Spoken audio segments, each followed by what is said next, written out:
ሰላም የተከበራችሁ የጤና ጉዳይ ቲዩብ ተመልካቾቼ እንደምን ቆይታችኋል?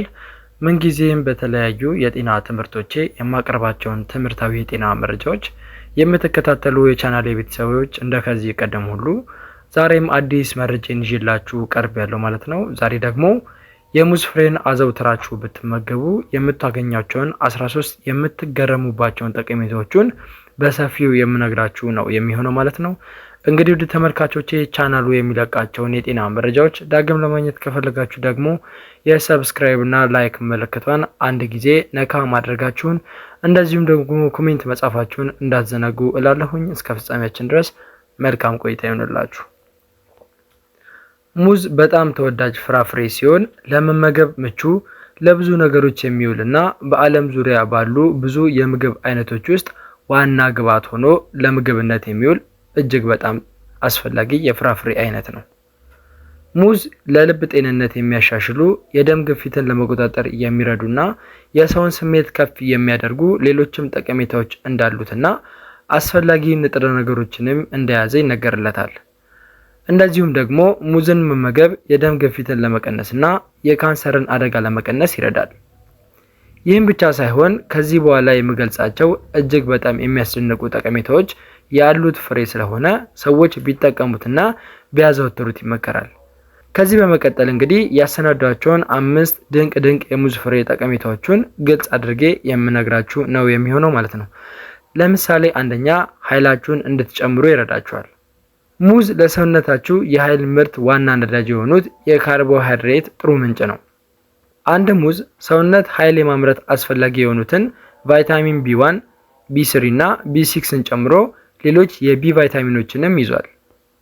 ሙዝ እንደ ጤናማ ምግብ ወይም መክሰስ አካል ሊሆን የሚችል ሲሆን ጤናማ ቅባቶችና ፕሮቲን ጋር ተዳምሮ ቢወሰድ ደግሞ በተሻለ ሁኔታ ጥቅም ላይ ይውላል።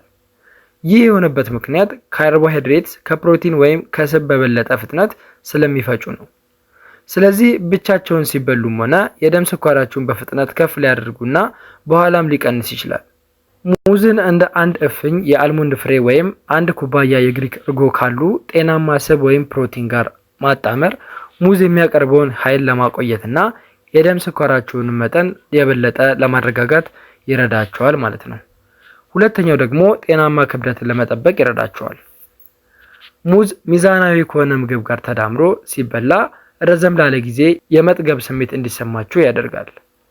በምግብ ሰዓት መካከል የመጥገብ ስሜት መሰማት ምቾት እንዳይሰማችሁና ዕለታዊ የካሎሪ ፍላጎታችሁን እንዲያልፉ የሚያደርጉ ሁኔታዎችን ይቀንሳል።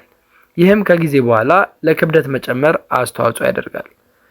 ሙዝ ግን በቀጥታ ክብደት ለመቀነስ እንደሚረዳ የሚያሳይ ማስረጃ ባይኖርም እንኳን ክብደት ለመቀነስ ወደ ገንቢ የአመጋገብ ዘይቤ በቀላሉ ሊካተት የሚችል ምቹና በቀላሉ የሚገኝ የምግብ አማራጭ ነው። በተጨማሪም ፍራፍሬዎችንና አትክልቶችን በመመገብ ፋይበርን መጨመር ከትልቅ ክብደት መቀነስ ስኬት ጋር የተያያዘ መሆኑን የሚያሳይ ማስረጃ ግን አለ። 2 መካከለኛ መጠን ያለው ሙዝ ለዕለታዊ የፋይበር መጠን 3 ግራም አስተዋጽኦ እንደሚያደርግ ስናስብ ይህ መልካም ዜና ነው። ምክንያቱም ይህም ወደ ቀጣዩ ጥቅማችሁ ስለሚያመጣችሁ ወይም ስለሚያደርሳችሁ ማለት ነው። ሶስተኛ ደግሞ የፋይበር መጠናችሁን ይጨምራል። ከ90% በላይ የሚሆኑ ሴቶች እና 97% የሚሆኑ ወንዶች በቀን ከሚመከረው ከ28 ግራም እስከ 34 ግራም የፋይበር መጠን አያገኙም። እዚህ ላይ ነው እንግዲህ ሙዝ መመገብ የሚኖርባችሁ። ምክንያቱም ደግሞ መካከለኛ መጠን ያለው ሙዝ እያንዳንዳቸው ወደ 3 ግራም ፋይበር አላቸው። ፋይበር ደግሞ ለጤና ብዙ ጥቅሞች አሉት። ከነዚህም ውስጥ ለረጅም ጊዜ ጥጋብ እንዲሰማችሁ ማድረግ አንዱ ነው። በሙዝ ውስጥ የሚገኘው ፔክቲን የተባለ የተወሰነ የፋይበር አይነት ሰውነታችሁ ቆሻሻን ይበልጥ ውጤታማ በሆነ መንገድ እንዲያስወግድ ይረዳዋል። ሙዝ እየበሰለ ሲሄድ ከፔክቲን ይዘቱ የተወሰነውን ያጣል። ስለዚህ ከልክ በላይ ከበሰለ ሙዝ ይልቅ ለጋ ወይም ትንሽ የደረሰ ሙዝ የተሻለ የፋይበር ምንጭ አለው ማለት ነው። ከዚህ በተጨማሪ ደግሞ ሙዝ ሬሲስታንት ስታርች የሚባል የአመጋገብ ፋይበር አይነት ይዟል። ይህም እንደ ፕሪባዮቲክ ሆኖ ስለሚያገለግል ለጥሩ የአንጀት ባክቴሪያ ምግብ ይሰጣል ማለት ነው።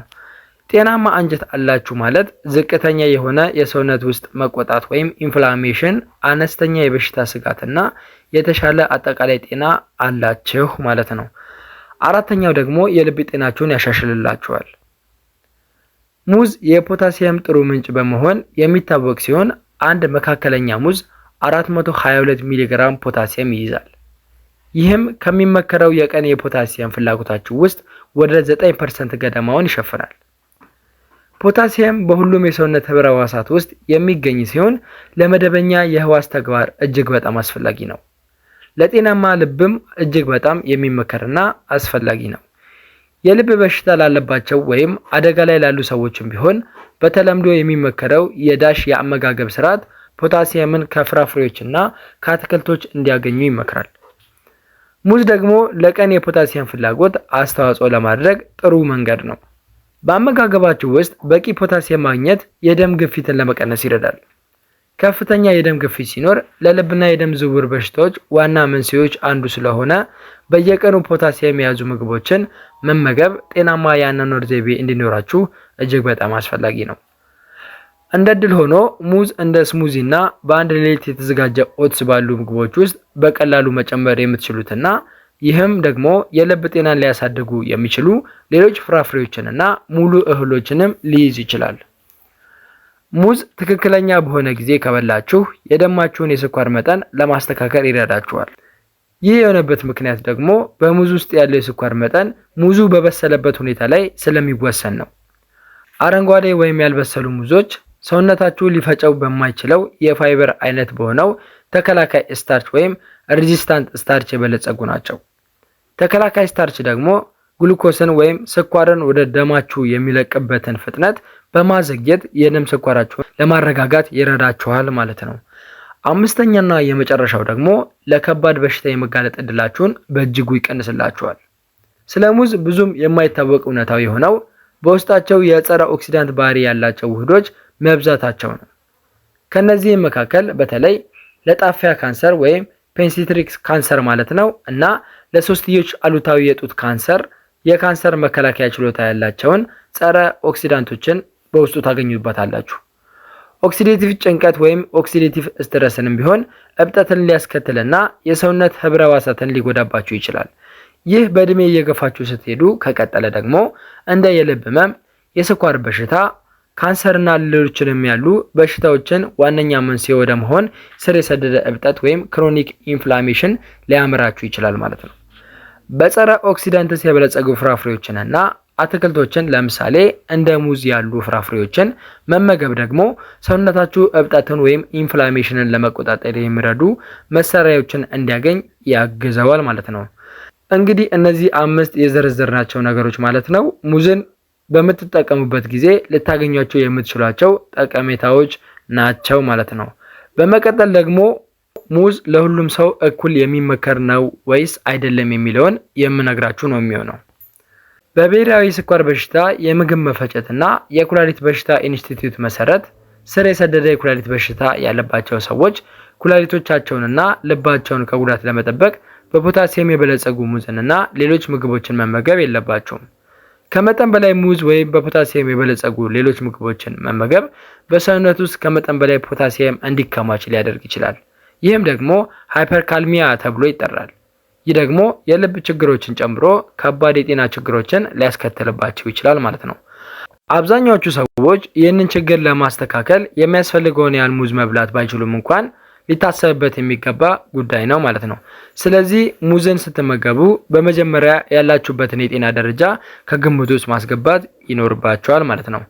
እንግዲህ ሙዝ ለፖታሲየም፣ ለጸረ ኦክሲዳንት እና ለፋይበር ጥሩ ምንጭ ከመሆኑም በላይ የስር የሰደደ በሽታዎችን የመጋለጥ እድልንም ለመቀነስ የአንጀት ጤናንም ለማሻሻል እና ለሌሎችም የአካል ክፍሎችን የሚጠቅሙ ንጥረ ነገሮችን የምናገኝበት እጅግ በጣም ገራሚ የፍራፍሬ አይነት ነው ማለት ነው። እንግዲህ ውድ ተመልካቾቼ ከሙዝ ተክል ድንቅ የጤና ጥቅሞች ጋር በተገናኘ የሚሰጠንን የጤና ጥቅሞችና ብንጠቀሙ ደግሞ የምንጠቀመውን ወይም የምንቀንሰውን የበሽታ አይነቶች የሚያስረዳን ግልጽና አጠር ያለ መሰረታዊ መረጃ እንዳጋራችሁ ተስፋ አደርጋለሁኝ። እንግዲህ እናንተም ደግሞ ከዚህ ቪዲዮ ጥሩ ትምህርት እንደወሰዳችሁበት አምናለሁኝ ማለት ነው። እንግዲህ እናንተም ከተማራችሁበት እንዲሁም ቁም ነገር ካገኛችሁበት በቅንነት ለወዳጃችሁ ሼር አድርጉ። በተጨማሪም ደግሞ ሌሎች ጠቃሚ የሆኑ የጤና መረጃዎች እንዲደርሷችሁ ደግሞ ሰብስክራይብ እና ላይክ እንዲሁም ኮሜንት ማድረጋችሁን እንዳትዘነጉ እላለሁኝ። እንዲሁም ደግሞ የቴሌግራም ቻናሌ ሊንክ እዚሁ የኮሜንት ሴክሽን ላይ ማስቀመጥላችሁ ይሆናል። ምክንያቱም በዚህ መልኩ የጤና መረጃዎችን በጽሁፍ ማስቀመጥበት ቴሌግራም ቻናል ስለሆነ ገብታችሁ መማማር ትችላላችሁ። እንዲሁም ደግሞ ለሰዎች ሼር ማድረግ ትችላላችሁ ማለት ነው። ቀጣይ ደግሞ በሌላ የጤና ርዕሰ ጉዳይ የምንገናኝ ይሆናል። መልካም ጊዜ ይሁንላችሁ።